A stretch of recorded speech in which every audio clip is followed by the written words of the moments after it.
I would have questions for anyone who sincerely describes this movie as a be careful what you wish for story. Obsession. I wanted to see it in the theaters. I did not get to it. But I've seen it now, and I actually do have a main channel video that is going to partially incorporate some thoughts on this movie coming out. Should be later this week if I get my timing right. But I had to actually watch the movie. Whoo! Huh. I wasn't sure if it was gonna hit as hard as it has for some people because, like, at this point I know its reputation. I know that it's a very it's a movie that's really shaken a lot of people, really opened up a lot of conversations about consent and what responsibilities people, especially men, actually have and what behaviors are like. Yeah, see this point in the movie where you realized for certain that what he was doing was messed up. Yeah, you should have noticed all the other things prior to that. Yeah. This is incredibly well executed at a directing, cinematography, editing, and acting level. That's not to say that any of the categories that I didn't list aren't good. They are. I'm not going to put the script at the top. The script's good. Don't get me wrong, but it's a script I could very easily see being executed at a way worse level. It is elevated greatly by a lot of care put in the direction and some phenomenal performances. Indy Navarrete, who plays Nikki, is rightfully getting a ton of praise because, dang, she's asked to do a lot and she delivers. And all the performances are good in this. And it's funny. There's a handful of things where you very specifically can see, like, oh, that's where they saved the money because this was made for under $1 million. And there's a couple specific things, particularly in terms of some of the practical effects, where it's like that's obviously fake, but that doesn't remove how effective it is because it's still shot very well and deployed very well. I am going to want to get into spoilers relatively quickly. So, just broadly speaking, it is intense. It is a lot. It's not a movie I'm sure I would watch again, other than like to refresh myself if I needed to talk about it. It's not a fun movie, but it is a great movie. So yeah, good stuff. And now I just need to see the back rooms, to see this new wave of indie horror that's coming up. But like, yeah, the intensity of this and the care that was put into the way that it progresses and how things are addressed and how many specifics go unanswered. Like, this does not get into the mechanics of exactly how all this worked. There's a ton of places where like you could have done massive lore dumps on stuff, and it does none of that. Mwah. Thank you. It didn't need it. It's better without it. Yeah, it's just really good. I'm gonna start talking spoilers. So, tiny thing. I really appreciate that the cat is established as dead the first time we see it. Like it is one of the more genuinely sympathetic moments that the lead character of Bear gets when he comes home and the cat's dead. But first of all, I do kind of appreciate you can really tell that this is a plush toy. Like they shot it at an angle to minimize this, but you just see a little bit of like the stitched mouth. It's, but again, his performance is really committed to it. But the reason I kind of appreciate it is because I get antsy with animals being killed in these things. I just don't enjoy it.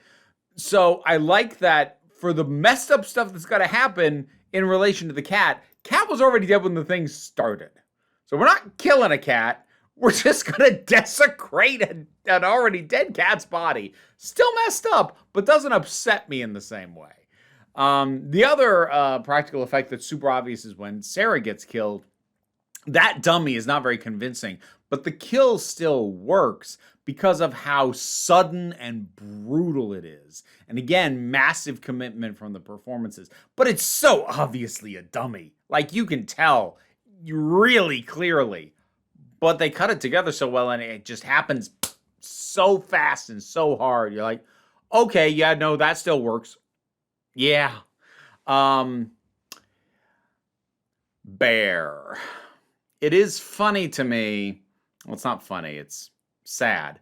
But it is unsurprising and intriguing to me, the number of reviewers, especially guys, who seem to have more sympathy and empathy for Bear than I would say the film warrants.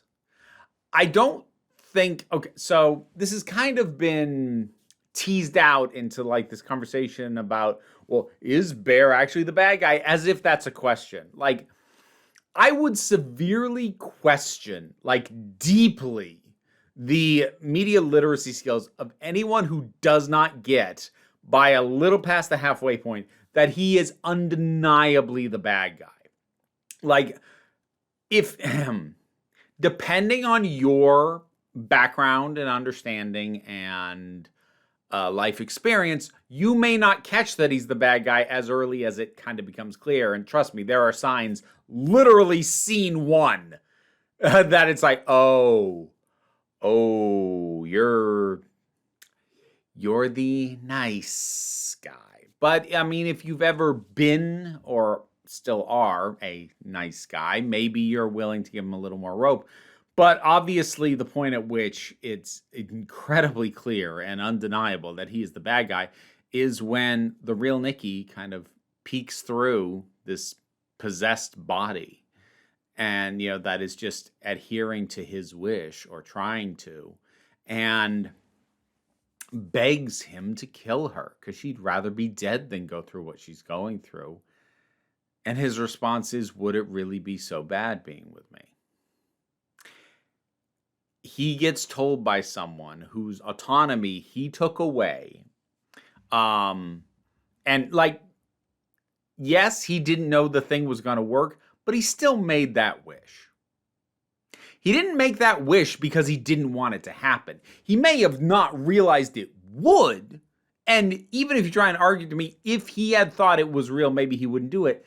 That's not the point. His intent was clear by the fact that he was even willing to speak that wish aloud. Like, that alone says a lot about him. But if you don't get that, then at least by the point that he says, that line, and it's clear that he is going to ignore the wishes of a woman in pain because he feels slighted by her in that moment. That's the point at which everybody should understand Bear's the bad guy. What's interesting in terms of responses is the number of guys who don't hit that moment and then realize, oh, that's who he's been the whole time. Because even reviewers who don't seem to fully get it and who are prepared to describe this movie as a be careful what you wish for story, that's not what this is. They might get that he's the bad guy by that point, but they don't then realize, oh, that's indicative of who he's always been. And they'll still make these weird, allowances and defenses for his behavior up to that point, as if in that moment he becomes something else. Yeah. I think this, and I really love that moment's there because it needs to be undeniable. For the people in the back who don't get it and aren't paying attention, it needs to be undeniable that Bear is the bad guy of this. And I think it does a really good job. And when I talked about, the cinematography and the editing being so good, there's some specific moments. Like, I love the shot where Bear is talking to Ian at the record store, and Nikki's in the background, out of focus, just staring at Bear, just staring at his back the whole time. And she's so out of focus, you cannot see her face, but you can see just enough. You can tell, here's the dark blurry bit that's her hair. Here's the lighter blurry bit that is face, and it's tilted and it's just not moving. And every time it cuts back to to Bear's side of the conversation, she's still just looking. And her ability to like freeze in place and hold an expression is terrifying. And oh, you know what moment I really liked, which is like I'd seen some of the clips before, and there were some moments that I'd heard people talk about, like the bit where they like filmed her backwards or ran it backwards or something like that. I'd heard about those moments. I'm like, oh yeah, okay. Tell you what moment I love that like just stunned me. And it's a simple moment, but it was just, oh crap. Like my stomach dropped. Bear's talking to her through the door because she's showering. And he's like, so, and like, things are already really messed up. I mean, like, everything's messed up from the beginning with this. But like, by this point, stuff's is getting really bad. She cooked part of his dead cat and sent it to him for lunch at the job. But you know, he's on the other side of the door and he's like, you know, Nikki, you can't do that. And she's just like, oh, okay. Just very pleasant. And like they're having this conversation. Bear's clearly freaking out and she's just being pleasant. And then he mentions like, so Ian said that he wanted to have a boys' night. And there is this immediate sudden and really loud, like grinding crank of the shower immediately being shut off. Like the instant he said anything that might even possibly lead to the conclusion he's going to go out and not bring her.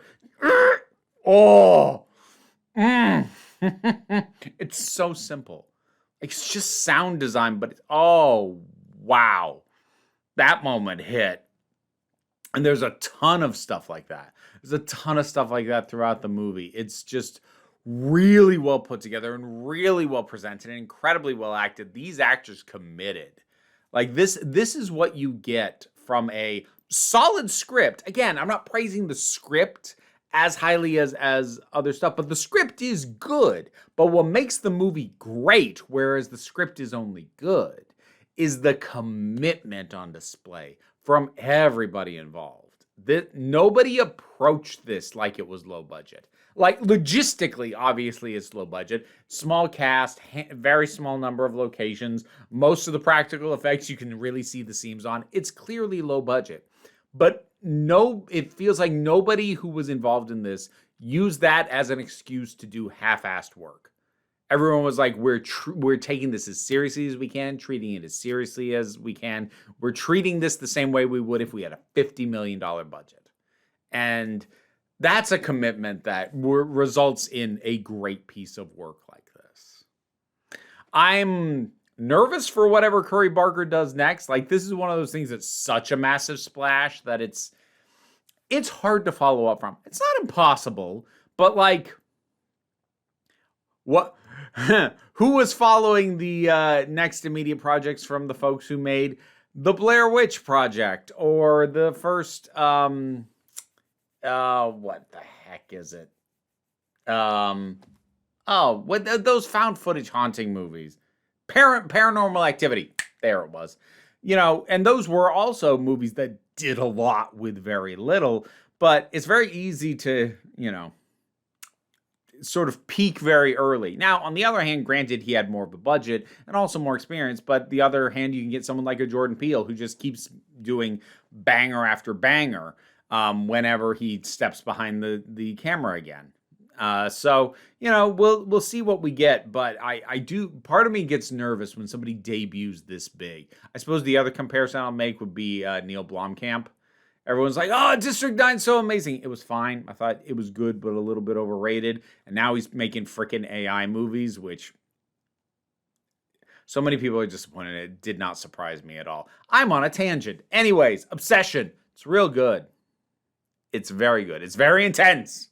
What did you think about it? Whatever your thoughts are, drop something down in the comments. Let's talk about it. Patreon pays the bills, enables me to do this as my living. Even if you can't help me out that way, like, share, subscribe, they all help. Don't worry too much about it, though. We take a relaxed attitude around here, so you can come on back next time you need a break.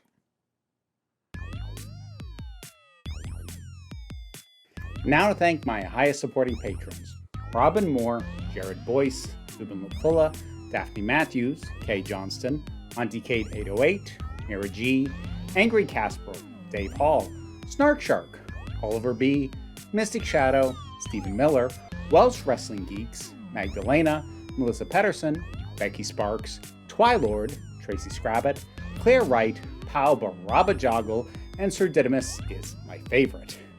Additionally, I'd like to thank from the lower tiers of support, John Dent, Erez87, and Quark 12,000. Well, you guys might like to see Archie this month. Everybody loves you. How could you not love